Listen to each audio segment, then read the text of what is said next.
house has been set in order, but I do have to thank Pastor Baker for this opportunity. Bless you. Dr. Kim for these ideas that Pastor Baker come up with. For our mentors, Dr. and co-pastor Baker. All the ministers on the roster, members and friends. My sermon can be found in 1 Peter, the 2nd chapter, the 9th verse.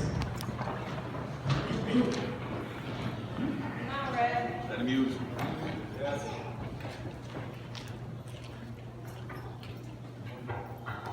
1 Peter, 2nd chapter, 9th verse, and it reads,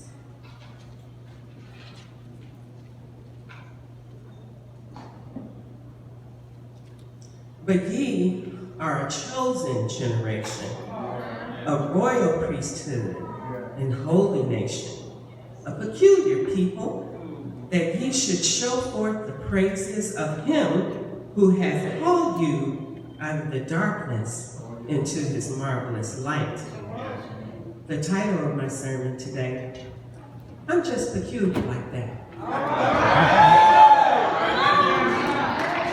Let us go to God in prayer. Lord, more of you and less of me. Amen.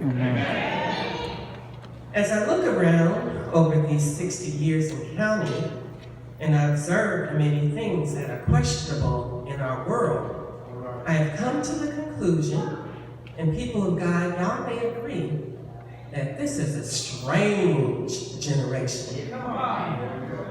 Let me tell you what I mean. There are people who would rather worship their possessions than to worship God. All right. There are folks who treat their dogs much better than they treat people. Yeah. There are even people who think that maintaining a law to own guns is more important than to preserve lives.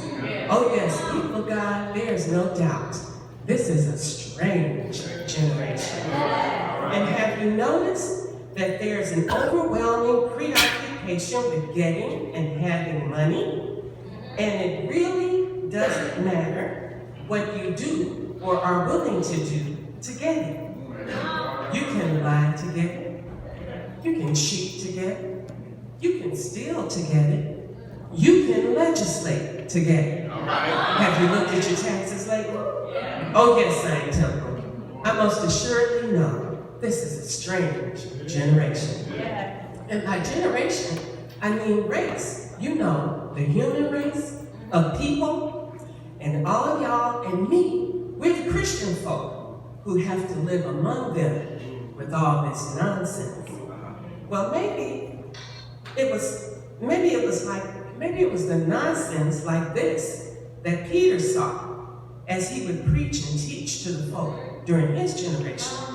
Just like now, you had Christian folk and all the other folk who were kind of living in all kind of strange ways.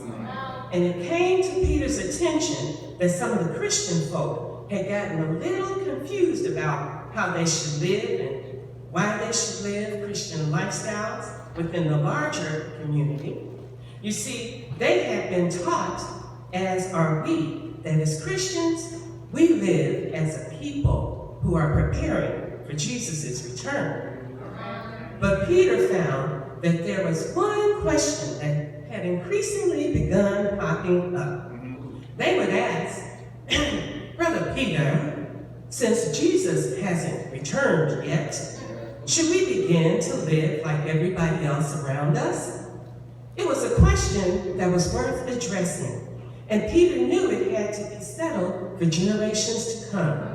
Because if you think we're looking for Jesus to return anytime now, with all this going on in our world, you can imagine what they were expecting, because they were looking for him sooner than later. See, when Jesus told them, "I will go to prepare a place for you," they thought, hey, he rose in 3 days, ascended in 40. He'll probably go, he'll come right back. And since he said it to us, he must be coming back for us. They figured he's talking to us. Let's get our houses in order. But y'all know how we get. where we are kept waiting, especially after a year or two, and haven't heard a word. Didn't take long. Church folks started talking. Well, is he coming? Well, if he's coming, exactly who is he coming for?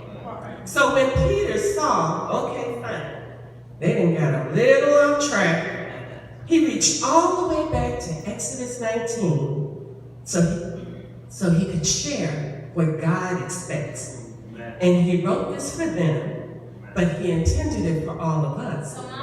So let me share with you, Zion Temple, today what he said.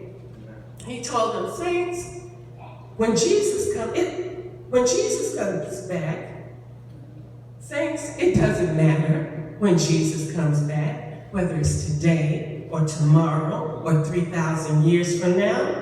You are chosen of God. You are God's elect. And as such, here is how God expects you to live. Peter gave us 3 essential attributes that we should all have, 3 things that should be custom to our church community.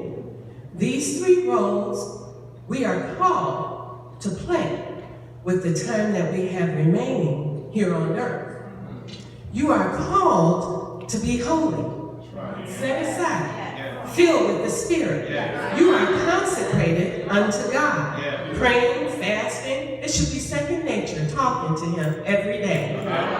You are called into a royal priesthood, not just the preachers, but the entire church community, proclaiming the word and showing forth the praises of Him who called you out of the darkness into the marvelous light.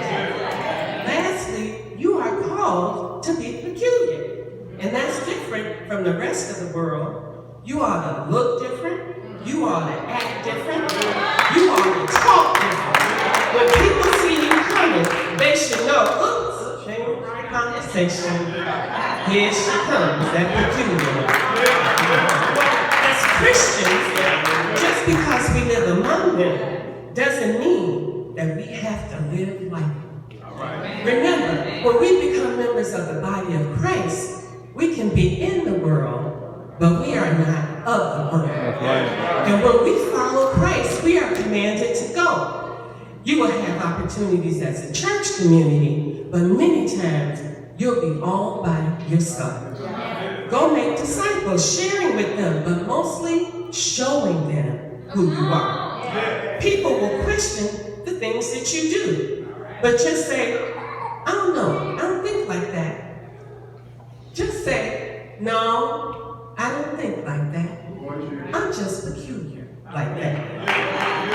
You know how everybody at work is jumping on the bandwagon, complaining, saying, I hate this job. I don't like my boss. This job is whack. You stay out of it. And when they ask you, girl, don't you hate this job? Because they're going to come looking for you. Because they want to hear what you got to say. You say, oh no, it's fine with me. I'm just peculiar like that. But when somebody says, hey, I got a surefire way for you to make some money, all you got to do is write this, say that. A lot of people do it that way. You say, no, baby, that's not for me. I'm just peculiar like that. Y'all know how when y'all in the grocery line checking out and the cashier gives you a 20 instead of a 10, and you start thinking, whoo, free money. These kids don't know how to count. But then you remember, it's not free. I'm just peculiar like that. And this is for my young people. You know how y'all be kicking it? You know, doing Netflix and chill. Or maybe you at a party with some friends and somebody hands you something to drink, something to smoke, or something to snort. You say thank you, but no thank you. I'm just peculiar like that. Zion Temple, do you realize that you are a chosen generation? Use your royal priestly status as your about y'all in everything you say and everything you do. Continue to stay holy. Be peculiar. God sees you and your efforts will be rewarded. on that day, that great day, when Jesus returns. God bless you, Zion Temple.